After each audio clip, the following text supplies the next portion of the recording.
At no point in your rambling, incoherent response were you even close to anything that could be considered a rational thought.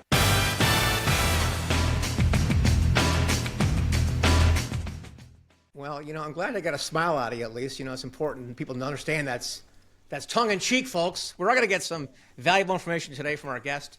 Have you ever thought about doing an audiobook? It's so important to do. We'll talk about why in a minute. But most people look at it, it's kind of overwhelming. So the idea of producing a whole audiobook can be kind of overwhelming for a lot of authors not used to the medium and whatnot. We're going to talk today about how you can make it streamlined, efficient, and completely turnkey for you. So our guest today is he's a seasoned voice actor. You heard that from his golden voice. You'll hear in a minute. Audio professional, broadcast producer, and podcaster with over a decade of experience in the field. At Twin Flame Studios, he's directly involved in all the author-narrated audiobook projects, from setting up initial meetings to directing to live recording sessions and getting books uploaded for purchase. So he wants you to know, as an author, that this process is not about perfection, but about getting it right. It's a big difference between perfection and excellence, because one is not attainable and the other one certainly is. So we'll talk more about that, but let's start with our guest today, Mr. Stephen George. How are you? Hey, I'm fantastic, Doug. Thanks so much for having me on today. You bet. Great to have you. And yeah, we start with a big one. Yeah, audiobooks are all the rage. We'll talk about that in a minute, but there's a much more streamlined process people can do, pretty hands-off. We'll talk about that in a minute. Before we do, I want to hear about your journey as a human being, because now you're doing this whole voice thing. It's not your first rodeo, I'm sure. So tell me about your background and how you get involved with this. Yeah, sure. So my background is I started in journalism, and that's from my hometown newspaper, working for them growing up, and then transitioned that into local television, where I worked for a Fox affiliate in North Carolina for almost a decade. And then from there, it was a transition to where I became a stay-at-home dad for a few years. And from there, it was, okay, my kids are growing up. I want to get back out in the workforce, but so what can I do, right, after this time away? And I wanted to use the skills that I had, which were production, writing, things like that, and comfortability with the equipment required, and sort of fell into voice acting and started training that way, which then transitioned into now running the day-to-day operations for an audiobook company. Mm-hmm. Okay, very good. So when you talk about voice acting, I know she didn't say voice narrate, you said voice acting. Mm-hmm. You do like audio dramas too, or what? So specifically for me, I do a lot of corporate narration. I've recently completed a tour for a town close by for like a walking tour. I've had narrated a TV show for a couple of seasons. Mm-hmm. So I've had a lot of different experiences, and yes, I have recorded audiobooks as well. Okay, so it's kind of like the Jurassic Park thing. You got the corporate audio narration. The walking tour thing's really interesting. I've been on some of those, and you've got to really understand, hey, when I'm looking at this animal or plant or something, right? Yeah, I definitely went with the Ken Burns / David Attenborough approach for that, and I was very clear on that. Without the sexy Attenborough accent. Without the British accent, correct. That's okay. We don't. Can you fake that? Are you? No. I'm just checking. No. All right. So we're going to get into the reducing or eliminating the overwhelm for authors in a moment. Before we do, let's discuss. I know some of the data on this. I think when we spoke earlier, you actually updated it for me. But audiobooks are not like writing, right? But they're a very popular medium. Can you give us some data on that and why that's grown so much? Absolutely. So audiobooks in general have seen double-digit growth over more than a decade now. There's been only 1 year, and I think that was 2023, where it wasn't double-digit growth, but it was like 9-point-something%. So it was right on the cusp of it. Mm-hmm. And the reason being is because of the accessibility, right? Because you have so many people in our world that, maybe they have like a learning disability or something like that, and it's hard for them to just sit and read a book. But the other portion of that I think is bigger is the time commitment required, right? Because you're asking somebody, when you're an author, to sit down and spend a significant portion of the time just sitting and reading your book. Mm-hmm. But these folks are, commuting more than an hour a day to work, or they've got, mom is running to soccer practice and basketball practice and all the things. And maybe the time that they have to dedicate to reading is actually listening to that same content. And that's the important piece is, without creating an audiobook, you wouldn't even you'd be missing out on a large part of your potential audience. I couldn't agree more. I've been a publisher for 15 years, and I've told people for basically 5-6 years that you've got to have an audiobook because the growth numbers are certainly undisputable. You've got so many people, including yours truly, who I consume more books now in audio than print. I have both. Sure. And I want to talk about that in a second too, but I think that people understand that, having an audiobook is important. I think probably also the rise of podcasts have done something to uplift the awareness that you can get a book in audio, or you should, because of the people are, like you mentioned, they're busy. And I usually listen to audiobook while I'm working out or riding a bike or cutting the grass and things like that. It's a good way to consume content. Absolutely. Yeah. The other thing I want to bring up, I'm not sure if you've seen this, but I understand it's not just double-digit growth rates of the audiobook as well, but there have been at least 3 instances in my life where I started with the audiobook, but because I was getting such good information and useful things there, I also purchased the regular book. Yes. In fact, one book, I started with the Kindle version, and then I don't like highlighting there, so I got the print version and audio version. So I don't know if I'm weird or not. I've talked to 2 of the people, and Hermosi suggests listening and reading at the same time for the immersion aspect of it. Right, and I think that's part of the conversation. Like, what are you trying to get out of the experience? Right. If this is a fiction book, it's probably much more you're wanting that experience, just to be immersed in that and listen to it only. But for like nonfiction, especially like for business things like that, you may want to listen, but you're like, I didn't catch all that, or I want to remember that. So you want to buy the book and sort of go through and highlight as you listen to either the narrator or the author read to you. No, you are not alone in that at all. There is a growing segment of the population that is doing that for that reason. Yeah. So keep that in mind, authors listening to this podcast. It's not just the audiobook sales itself. It does give you some kind of lift on the other modalities of your content. So that's very important. Yeah, and just to add one more note on that, we have some authors who you think about if you have images or charts or graphs, sometimes that's hard to describe, and you do your best, but a lot of times we'll encourage authors to say, listen, I'm going to walk through this, but if you want to actually see it and get what I'm trying to go for, please buy the physical or ebook version. Yeah, I think that's it. Putting in a CTA in an audiobook is a little easier. You got a little inflection there, and there's a compelling reason. Like, very important chart to see here, but since you can't see through my ears, go ahead and that's right. Click on this. Go here now. Yes, I love that. Let's go ahead and help you people out who look at the audiobook. We've obviously growth, incremental revenue. But the overwhelm, I'm going to tell you a quick story, then you can tell me how cool you guys are. But the very first project we did, producing an audiobook, hired a narrator, he gave me the files, and then I had to, do what? Put it in Audible, the ACX stuff. And there's the amount of metadata and all that jazz to produce this. Like, how do you format a book and put it in EPUB and get the design right and the formatting and the layout and the imaging? We've done that for years. Audio is new for us. I didn't know what to do. We spent, I think it was 2 months trying to get a file approved to finally get it throughput, And of course, then I learned to people like yourself who could just get it done. So this is your chance for your shameless plug on Twin Flame Studios. Tell us more about what you guys do and what makes you special in this area. Absolutely. Definitely next time, don't spend 2 months. Call me.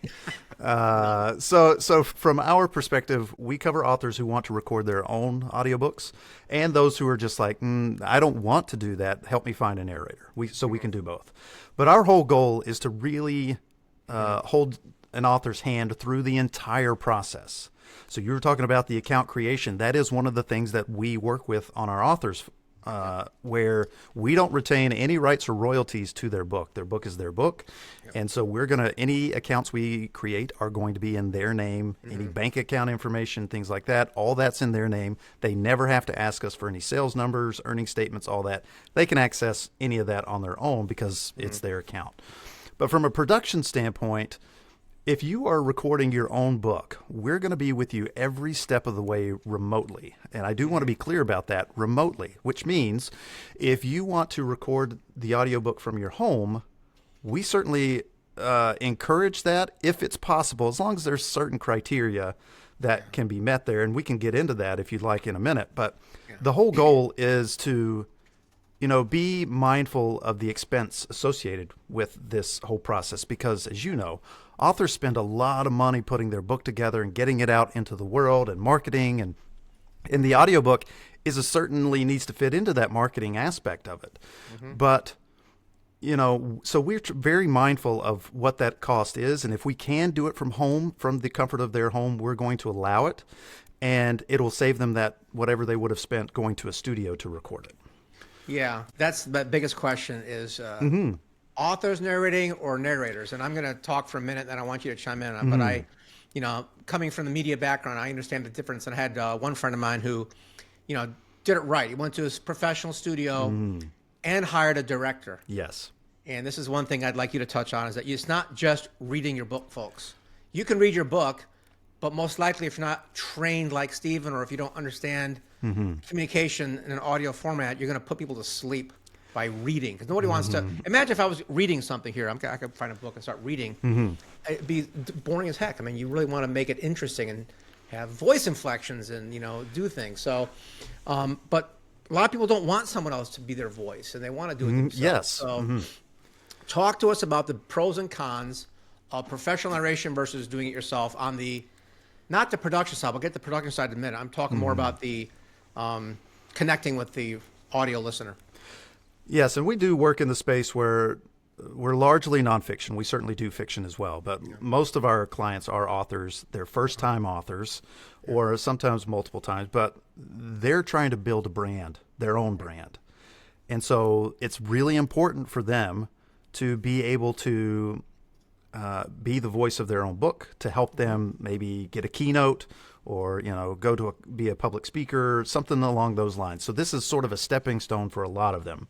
And the idea of how to get there and what to expect is important, because the idea is, with our process, you have somebody listening to you real time remotely, providing you that live coaching and feedback. But so we're checking to make sure, hey, how is that inflection? Did you end up on upspeak? Like, you know what I mean? Instead of being a statement, it turns into a question. Those kinds of things that are really important that you hear in daily speak, but it's not necessarily professional. But if it's your brand, then, let's have that discussion. But in terms of performance, it's very much the biggest piece of homework that I give our authors that are considering working with us is to spend time reading your book out loud. Spend significant time. And generally, I would say just start with like 30 minutes out loud. Don't worry about messing up or anything like that. Just read out loud, because just saying it to yourself as you're writing versus saying it out loud is a very different experience. And it also gets you comfortable with the content because, to your point, Doug, you don't want it to sound like you're just reading off the page, and people know instantaneously. They're like, oh, okay, here we go. They're just reading right off the page, and there's nothing to focus on, right? You are your own storyteller. And so the more you practice, the better, more comfortable you get with the content as well. And it just overall helps you be a better presenter, right, for all the things that you intend to do down the road. Do you listen as a recording, or just listen to snippets of their recorded the day before? What's your process for that? So for our authors, for those who have like a podcast maybe that they already have, or have done like a keynote, certainly they can send us those assets and we can listen. But those are prepared, right? They've had time to work on those things. I want to get them in the moment. So before they ever start recording word one, we actually have a sound check with them where we test the technology and microphone and make sure the quality is where it needs to be. But I also ask them to read in that process as well for a couple of times. And the first time I have them read, it's just open-ended. I just want to hear them for a while and then provide them some initial feedback on what they might want to work on before we start recording. So is there any, what percentage of your nonfiction authors are using narrators versus themselves? So we've certainly seen a shift in 2025 where we have had more professional narrated projects. We typically produce around 100 audiobooks a year, and I would say it's probably 75-25, 75 being the authors that want to record their own, and 25 who want to hire a narrator. Interesting. Because again, this is about our particular clients trying to build a brand and build a name for themselves, so they really want to put that step forward. Right. So you're doing you said live sessions. You actually Yes. once you previewed them and given some general advice. You say, okay, let's do chapter 1. You're sitting there as listening in as they're recording it. Correct. The entire time they're recording their audiobook, they have a director listening to them in real time, providing that live coaching and feedback. So however long it takes to record it, you've got somebody sitting there with you. Folks, I've talked to 3 or 4 companies that kind of do what you guys do, and no one's doing this Right. that I know of. Right. I mean, that's really helpful. Yeah, this is really good. That's very, very powerful to do that. Do you get how long do they record? Like 5-minute segment, then you go back and give them some advice, or what? How long Well, so no, this is over the course of about 2-hour blocks, right? So it's a significant amount of time. We try to make some inroads on the progress. So it's all dependent upon word count, how many days we need. But we do try to say we want to record for 2-hour sessions because we feel like there's like a 2-to-1 ratio is what we're going for. For every 2 hours of recording, we want to get 1 finished hour of audio. And if you think about that from a time commitment, right? Yeah. Like authors are like, oh, this audiobook's only going to be 5 hours long. So they think, oh, it's only going to take me 5 hours. Wrong. Right? Like, because there's mistakes that come into play. There's questions to come up about how to handle the content. Lots of different things that happen over the course of these sessions that just take the time they need to take. And so it does take, most authors don't realize how much time it's going to take until they actually get into the process.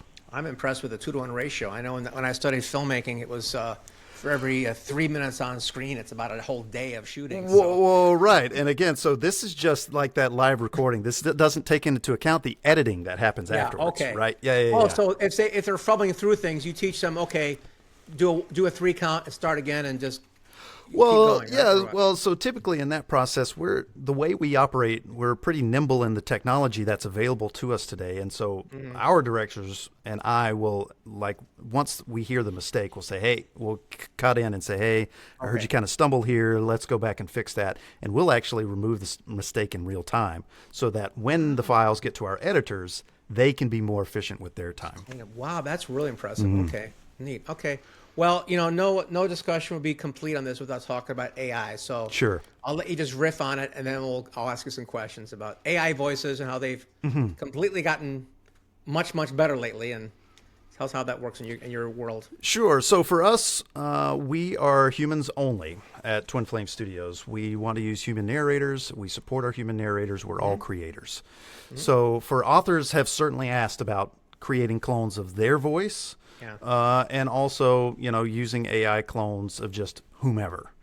And so those are a couple of different conversations. For the authors who want to clone their own voices, the real through line between all of these instances, to your point, is they've come a long way. But for our standards, they're not there yet. Okay. And there's a couple of reasons why. The first one is just the monotone of the reading of the voices. There are some things for the AI that they just can't inflect the way that human ears want to hear it.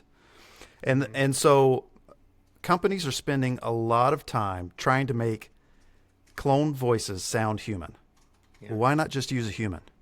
And I understand that that authors look at this as a time-saving opportunity, right? Because there are companies that you can have like a voice create your book in no time, like same day kind of situations. Right. The challenge is, what are you giving away when you do that? And so when you go back for an author, particularly in nonfiction, like maybe like a medical book or something, if there are a lot of abbreviations, or military, right? If there are a lot of abbreviations or acronyms, things like that, AI doesn't know how to read that. And you can't teach them how to change it. And then the other thing is, just because you're saving time, like if you thought about recording the book yourself and you're like, nah, just let a clone do it. When you go back to review, all the time that you thought you saved is now going into the review process of your book, because now you're listening for everything. Okay, how's this pacing? Did they say this word the way I want to? Can I change that? Yes, you can. But now you've got to spend time going in and saying, hey, I want it to do this or change this inflection. So all of the time that you think you are going to save from not doing the recording process, you're going to spend it on the backside editing. That's my personal opinion. And you also just have to let things go, right? Yeah. Because with an AI, you're like, just do it. Yeah. And at the end of the day, that is certainly good enough for some folks. But For our clientele, like we want to make sure that their stamp of approval is on this and it meets our standards as well, right? Because we want to be able to put our names on it as well at the end of the day. Right. Yeah, I would go one level deeper, actually. I agree with everything you said. And, we all use AI for some things in our life. I use it every day for something, a workflow, maybe helping me start some title spinning or emails. But we don't use it to write our books for our clients. And the main reason for us is similar to yours, is like, human beings are like a person who writes their own book without an editor. I can always tell because it sounds like a diary. But a good journalist interviewing them always asks questions that the reader wants to know. So it's a richer manuscript when you have someone interviewing you for our ghostwriting part. But for audiobooks, I feel as though, using a narrator is okay if you don't. No one likes the sound of their own voice. That's fine. But an AI voice, even if it's perfect, which is not there yet, like you mentioned, even if it's perfect, there's an energy behind it. There's a connection missing, and that's the thing that I want to let people know, that if you're doing content for content's sake, go ahead, use AI. If you're using your content to start a relationship or build affinity or expand your brand or make somehow a digital connection with somebody, the more removed you are from that, the more removed your connection is. It's just logical to say, hey, the more I put technology in between me and my customer, the less I'm connected to them. Yeah, you're not wrong about that, Doug. And yeah, it's one of those things that you've spent so much time writing this book. Right. Do you feel like you're doing yourself a service by potentially taking a shortcut with AI? Yep. Right. Or if they use AI to write, a lot of our clients come in with their AI manuscripts and like, we need a lot of editing on this. So yes, even if you use AI to write your book, for the love of God, get a human editor to make sure it sounds better, and then use Twin Flames to get it recorded so it's actually, you can connect with your audience. It's just, I think it's a fundamental thing people are missing with all the hype about this stuff. They forget that at the end of the day, people do business with people. Right. Use AI for a tool. Don't let it use you. Don't become AI, Right. Well, and and again, to your point, like the short form stuff, I can see the point. But, and even like on the websites, platforms that you use to listen to audiobooks, those samples, for 3, 4, 5 minutes, you're like, okay, this seems okay. I can work with it. But when you're talking about a 4 or 5 hour audiobook, the monotony of it is just like, I'm so over this. Right. From an experience standpoint, you don't even want to necessarily get through the book because it's like, okay, I'm done with this. Right. And there is, to your point, like there's a little bit of what I've heard called like an uncanny valley type situation from the breathing standpoint in an AI book, because companies don't know how to figure out the breathing in an audiobook, because guess what? Humans breathe. Yeah. And you hear those in the audiobook, right? It builds tension. It does so many things just by the simple portion of breathing. And so for audiobooks, it's just not there yet for us. Yeah. Good. I love that. I didn't think about the breathing part. Let's I know you've got some free stuff for people today. Tell us what you got there with your panel. Yeah, so every month, Twin Flame Studios, the CEO, Tina Dietz, brings on several guests to talk about a particular topic of the month. And we have done it for the entirety of 2025. And we have also are going to continue that in 2026. So in 2025, we've had topics like discussing like AI in the publishing industry as a whole, how to market your book, creating multiple income streams from your book, how to even like crowdfund or get your book sponsored, those types of conversations, right, that are really relevant in the publishing industry. And so we're going to continue that trend in 2026 with new topics and updating like the AI conversation, right, because that's not going away. So let's talk about how it's changing year to year. And we offer all of these. They happen live once a month on a Tuesday, but also if you miss it, they're always available on demand on our website. And so you can just go to twinflamesstudios.com/panels, and you'll be able to find any of the conversations we've already had, and then check out the ones that are upcoming. Okay. And I'll be in the show notes below if you're watching this and recording, not live stream. It's twinflamesstudios.com. That's right. All those plurals. That's right. All those plurals. Go there to twinflamesstudios.com/panels, also plural. Yes. Okay. Terrific.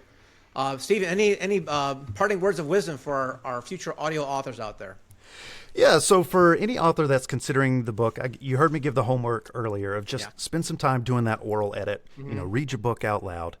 The other thing is to plan. The whole our process takes generally about 90 days from the time you start recording to the time it's available for publication. And part of that process includes you dedicating time to the review process and things like that. So make sure when you're moving forward that you feel like you have the time to give to this. You've written the book. You took the time you needed there. Just remember, you also need to give yourself time to make this process happen as well. That's right. Very good. Appreciate that. All right. Good ideas, good thoughts. Folks, if you got a book, do not skip this portion. You need an audiobook. Correct. So make sure you do that. I appreciate you being on the show today, Stephen. Thank you very much. All right. Thanks, Doug. I appreciate it.